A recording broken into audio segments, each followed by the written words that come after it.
Indeed, as you are well aware, uh, during the past 12 days, Iran experienced and got through imposed war of aggression by Israeli regime and also by the United States.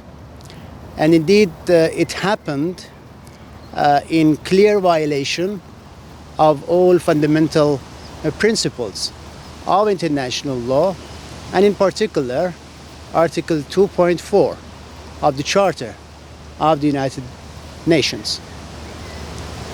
It was also against the very rules of the statute of the IAEA, since our safeguarded nuclear program were attacked by the Israeli regime and also by the United States, which is in flagrant violation of the international law to attack the safeguarded nuclear peaceful facilities of a party to the NPT, which is Iran, and also it's in clear violation of all the resolutions of the General Conference of the IAEA, and also, more importantly, the resolutions of the Security Council of the United Nations. You know, the security and safety of nuclear peaceful program and facilities is of highest importance, and targeting those nuclear facilities is a clear breach of international law and a very serious threat to the international peace and security. And this should be taken into account. These war of aggression actually led to the loss of a lot of civilians, to the loss of the lives of a lot of civilians, including many women and children in my country. I should say, unfortunately, more than 60,000 civilians, including many women and children, have been massacred, and so many others, including some officials and also some artists, scientific figures, were also targeted and martyred, which is very unfortunate. At the same time, as I explained earlier, the safeguarded nuclear facilities, peaceful nuclear facilities of Iran, as a very committed party to the NPT and also as a member of the IAEA, were being attacked by the Israeli forces, by the Israeli regime, and by the United States.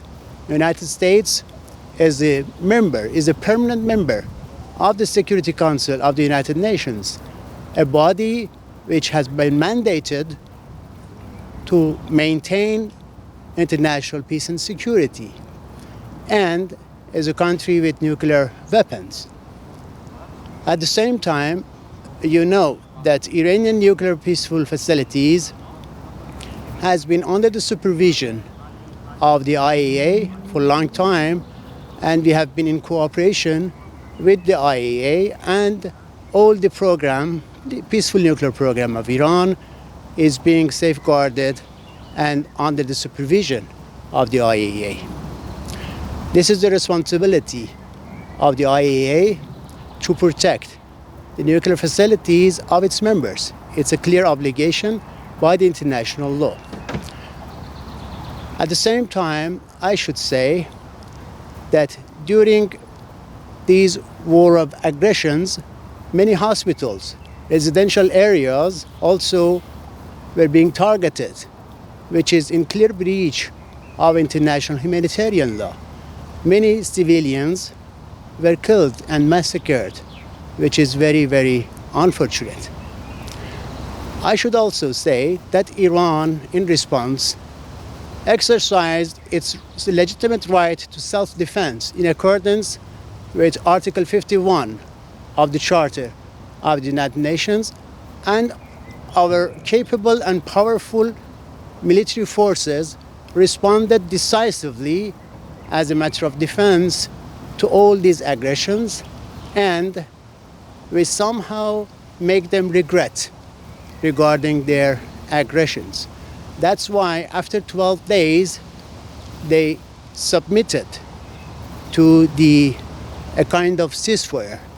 And as very clearly stated my foreign minister, if and provided that the act of aggressions will be stopped, Iran also stop its responses and its defense.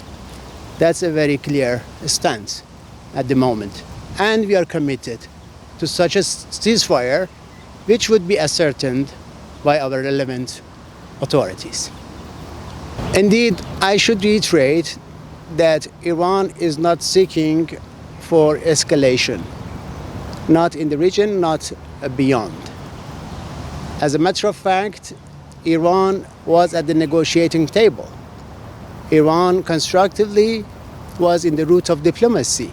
And even we held 5 rounds of discussions and negotiations with the United States in Muscat, capital of Oman, and also in Rome, capital of Italy. And it was supposed that last Sunday, the 2 days after these active aggressions, it was supposed that Iran and the United States resume their negotiations, and all of a sudden, Israeli regime destroyed the route of diplomacy by this aggression.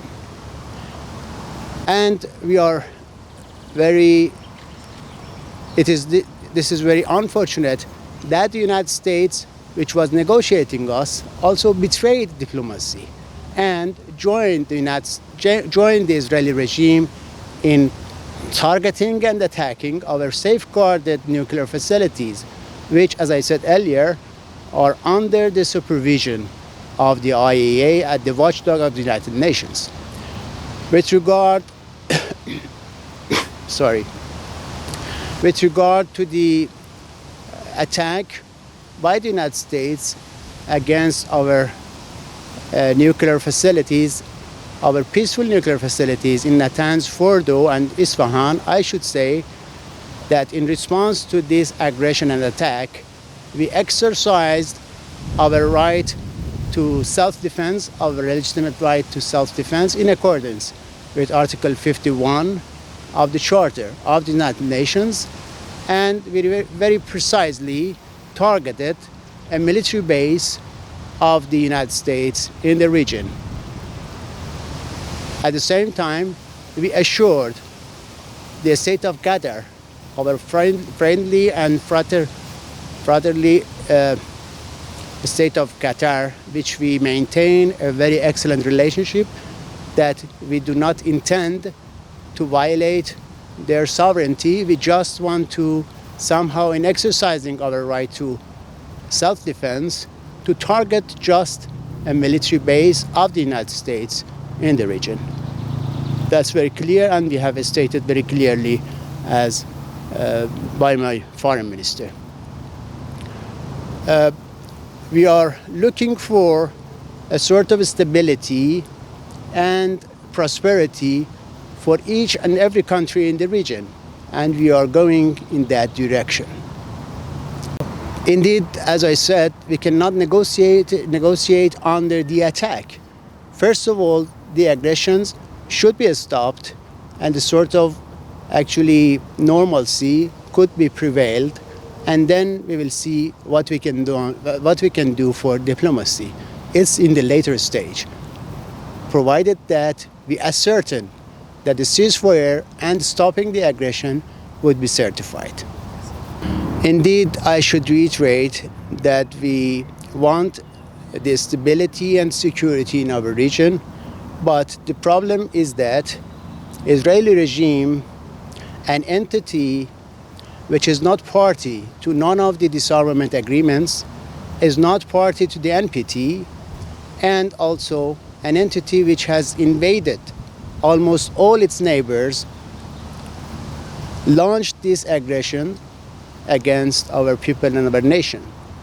And we just are defending our people, our sovereignty, our rights, and our national interest.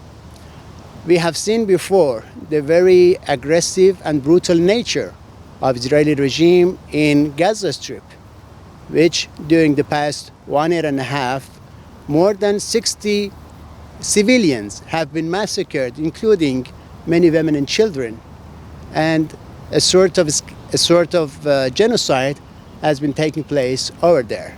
More than 2 million people evacuated and displaced from their homeland.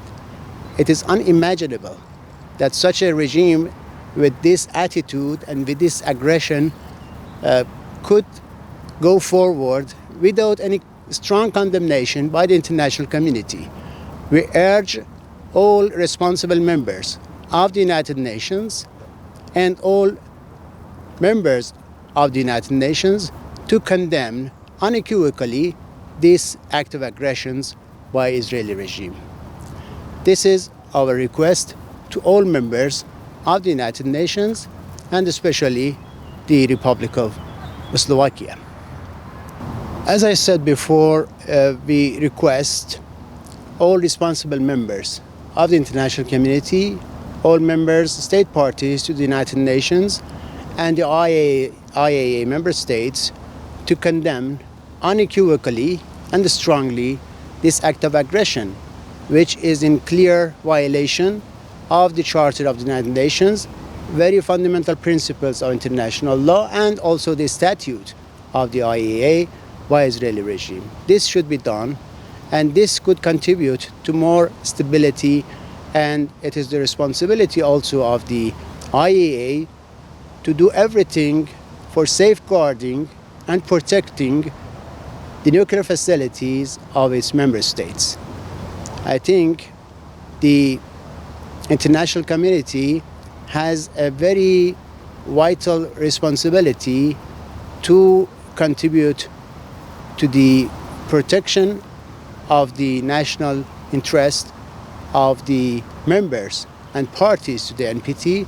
As I said, Iran is a committed party to the NPT, a very responsible member of the IAEA with a very comprehensive safeguard agreement with the IAEA. And we expect the IAEA to be in line with its obligations, with its responsibility.